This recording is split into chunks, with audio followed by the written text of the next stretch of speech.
Professor Wardway with MBA Educational Horizons, and the purpose of this video is to talk about the professional subjects that my company offers to individuals from the novice all the way up to 40, 50 years of architectural experience. The idea here is to help you understand further about properly practicing architecture, and it goes into sections of early design all the way through to the end of construction. It talks about the construction phase. The subjects that I offer talk about the construction phases as well. The other thing is that each state across the United States, of course, requires so many HSW, Health, Safety, Welfare units to renew your license. And so right now we're in the process of trying to get qualified for that, but for right now it's basically an educational type of program. And some people say that some people think that all I do is offer the preparatory courses for the architectural exam, the ARE by NCARB across the U.S., and then also the CSE in California. But no, I go beyond that as well. In addition to that, I teach about 11 individual subjects I do seminars on. And as you can see in some of the graphs that come up during this video, it'll show you those subjects. For example, and by the way, they're 3 hours long each seminar. Okay, and the first one is building codes, and I go through all the building codes that are nationally accepted, and some of the unique ones that occur throughout some of the states as well. Some states will start off with the IBC, and then they'll take it and then make it indigenous to their area or their state. Some cities even have their own codes, Los Angeles and so on. So it's a matter of talking a little bit about that as well. I mean, it is the responsibility of the architect to understand what laws, codes, regulations, standards, ordinances, zoning issues, and the like apply to the project. And then we need to generate our products, drawings, documents, and such to reflect properly the codes that are being enforced. I mean, as an architect, we answer to two entities, two sources, and that would be the agency and the client. And that's pretty much it. Keep in mind that an architect should never make any decisions regarding those two issues. I mean, you get direction from the agency with the laws, codes, regulations, standards, codes, and so on. And then all the other decisions, client decisions, I go to the client for. So when a client hires the architect, they're not hiring them to make decisions for them. They're hiring them to keep them educated and up to date with the information that they need to have to properly make a decision. Okay. And so anyway, so building codes, very important, and we cannot rely on the contractor to verify anything. I see that note on documents sometimes that the contractor shall confirm that these documents are in accordance with, and you can probably throw that statement as far as you can because it doesn't mean anything. The documents that are being generated, by the architect have to be in conformance to all the codes and such that the agency is enforcing. And it is up to us as architects to make sure that those documents are in conformance. The job of the contractor is just to follow the documents. I mean, that's their job, along with construction means, methods, techniques, and so on. Anyway, so building codes, okay? So we're talking about construction type, occupancy, exiting, accessibility, all of that as well, right? The other is project management from start to finish. So managing a project from the beginning, pre-design, and a little earlier even pre-design, and then all the way through to the end of construction. Okay, so we're talking about project management from the start of the beginning of the project all the way through to the end. So that was the second type of seminar that I offer. A third seminar would be communication and documentation.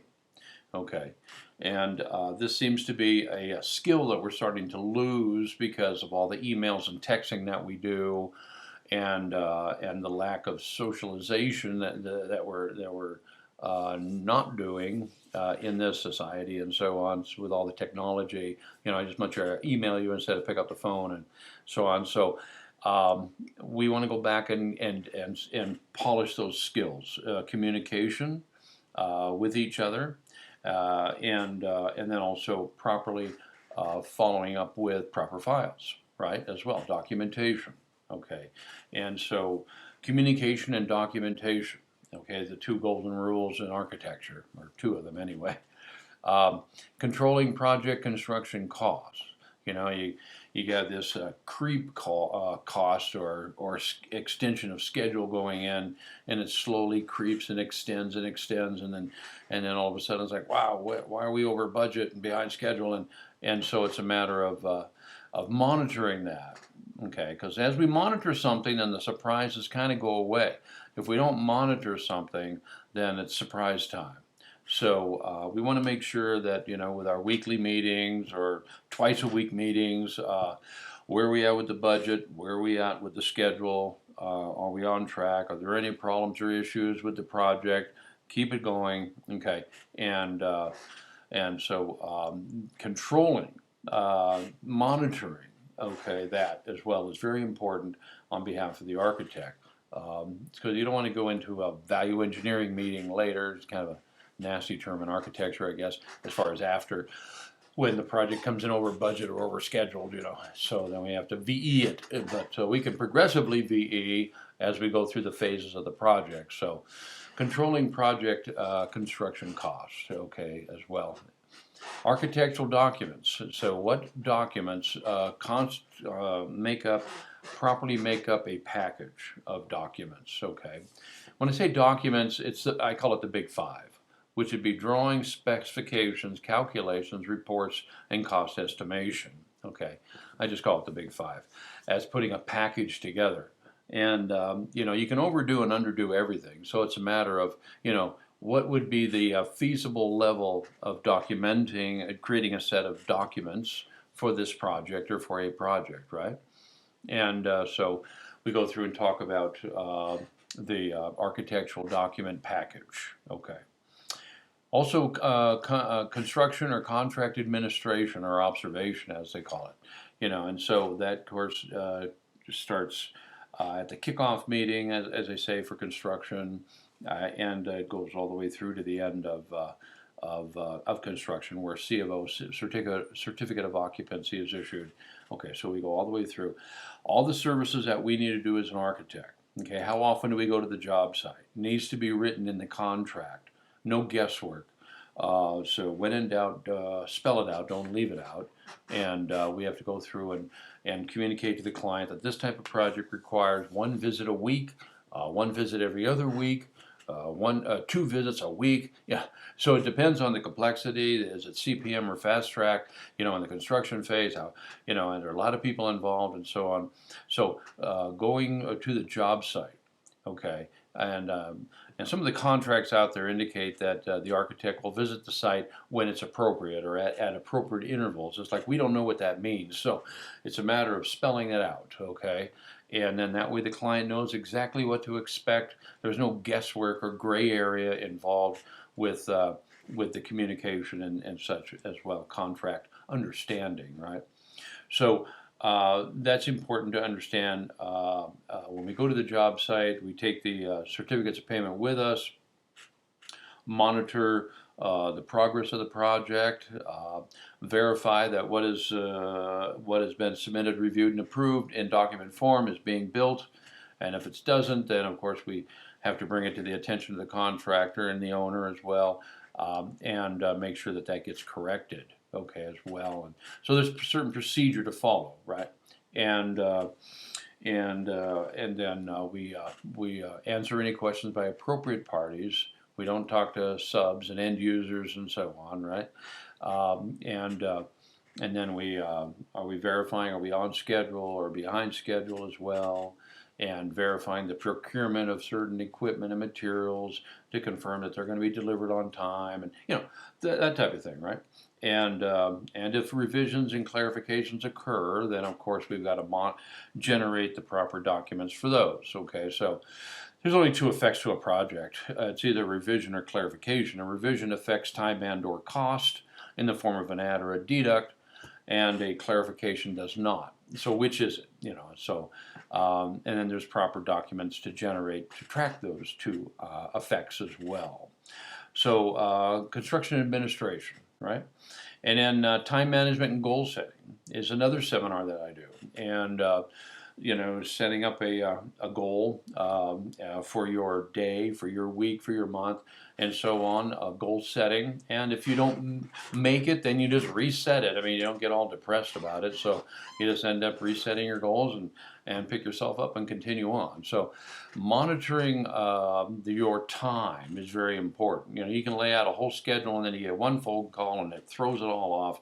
And I realize that and so on. So how do we readjust and get back on track, okay, and stay focused with our goals for the day, okay, and prioritize, ABC 1, 2, 3, however you want to do it. And so we go through and talk about goal setting and time management, managing our time properly, understanding priorities, very important as well. Another subject is project filing system. Okay, so setting up a good filing system, an appropriate filing system. Is it based on the master spec of CSI? Is it parallel to your library in the office as well? And the notes that you do, are you keynoting that or Dewey Decimal, or whatever it happens to be? So attaching proper filing system in both computers and hard copy backup as well. And then, of course, back up your computer at least, every other day or once a week, off-site somewhere in case something happens in the office, fire or whatever. You've got a backup, okay? You don't want to end up losing all your data and starting all over again. And of course, I'm talking from experience, right? So you don't want to go down that road. So continually back up your files and so on, and send copies to the client as well, and that way they've got a copy in case something happens to yours and so on. Okay, so filing system is very important, okay? And a filing system tracks the project progressively, and you need to do your notes and so on, meeting notes and progress notes and so on. Because if you ever get in trouble, that's the first thing to be subpoenaed, is your filing system. And so you want to have that in proper order, tracking the project properly, okay? Architectural overview, okay? So that's, again, it's just the project from start to finish, but through an architect's eyes, okay?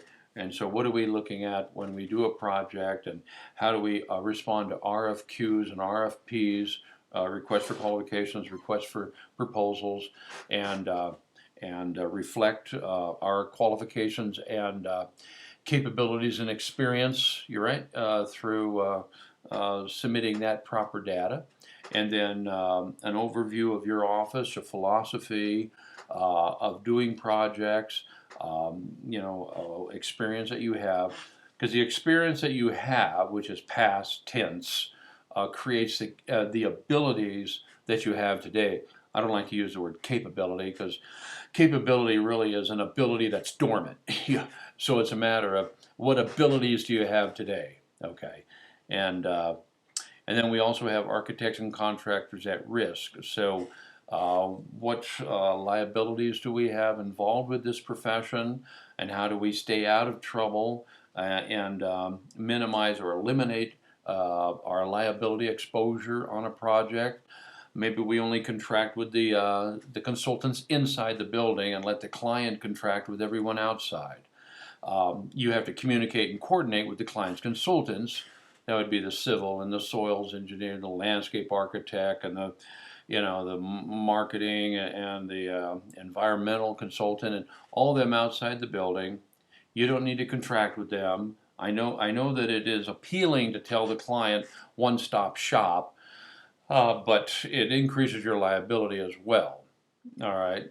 So, but we can communicate with all the consultants of the client, let the client contract with them directly.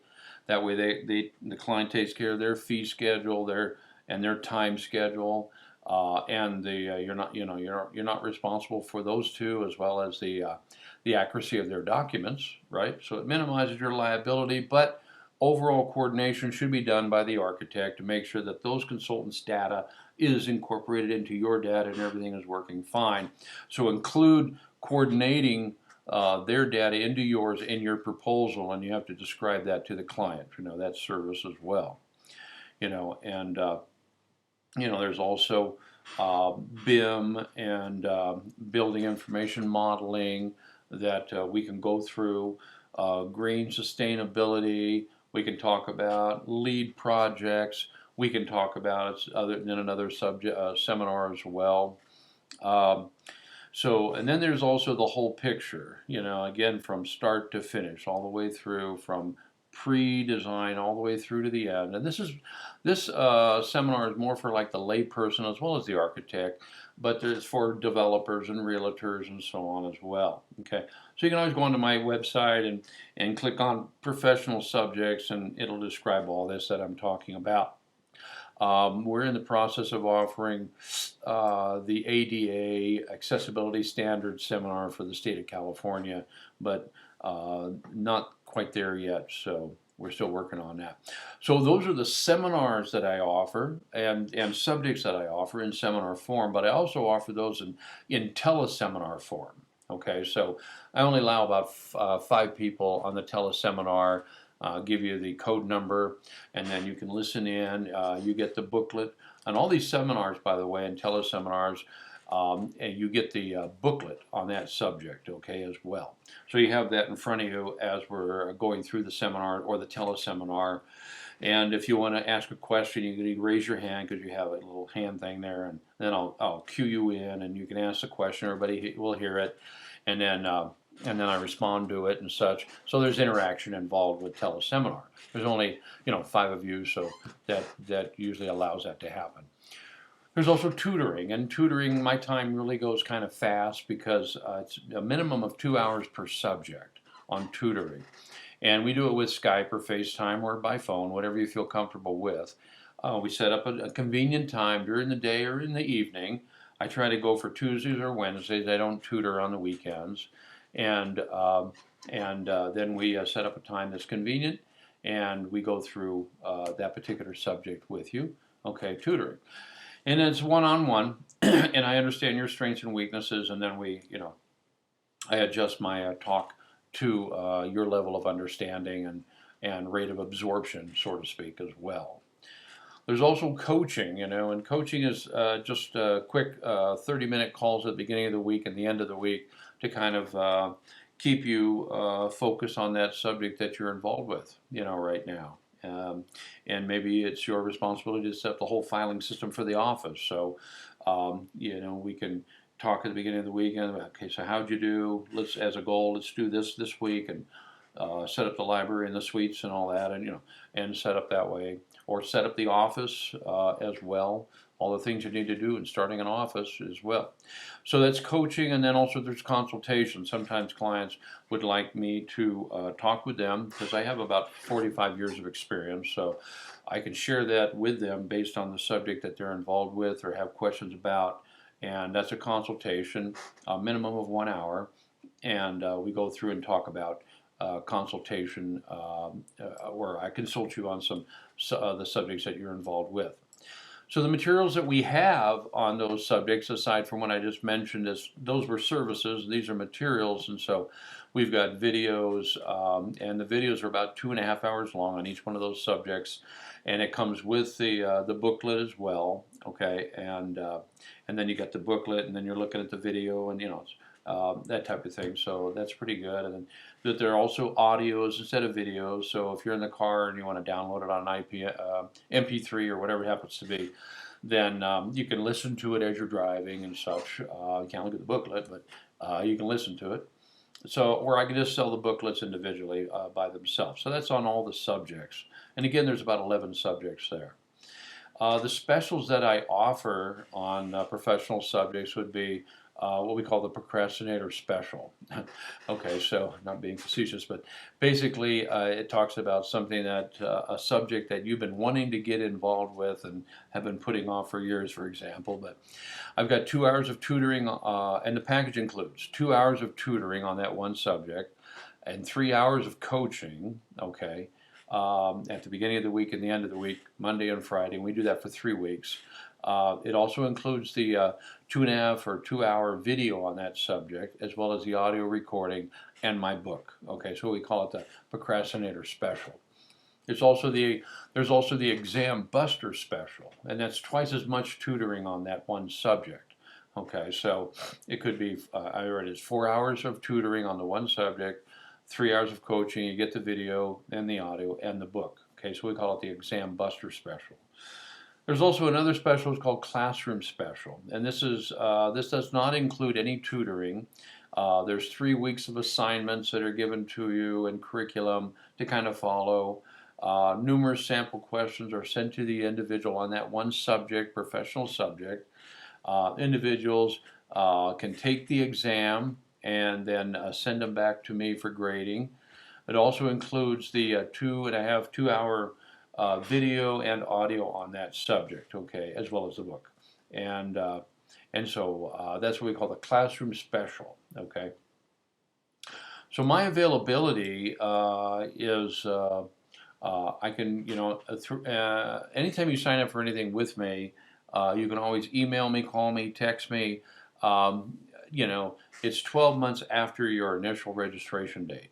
So that's kind of the way I work it. It doesn't end after the seminar is over or the teleseminar or whatever. If you have a question in the meantime and you kind of need that answered right away, then basically you can end up calling me and texting me and kind of going with that type of process. And it's nice to hit the iron when the iron's hot, as I say. Like, it's in my mind. I'd like to get it cleared up. That type of thing. Okay, so. But those are the products and services that I offer for professional subjects. And again, you can always go to my website and click on professional subjects and click on the main sheet, or you can click on the drop downs that occur there. And then hopefully that'll answer some of the questions. But if you have any questions, you can always call me as well. Okay, and then I'll walk you through on how to register and get you focused. These are also in-office training seminars as well. Sometimes companies will know that I'm in town doing other seminars, so they'll call me and I'll come ahead of time. And on Wednesday, Thursday, or Friday of that week, we do either during lunch hour or after hours, we do the professional subject seminars in-house. So the company will pay me for my time, and I send them the e-books, and they can send you the e-books, and you'll have those before the seminar in office. So if that sounds appealing to you, let me know as well. It's called In-Office Training Program with either one or all of the professional subjects that I offer. If I'm going out of state, I think there's a requirement. You have to look on our website. It's called Organizations and AIA Seminars and such, because I do it for AIA as well. That way you'll know there's a certain minimum amount of seminars I need to have covered if I go out of state, that type of thing. So anyway, if you have any questions, give me a call and take care. Bye-bye.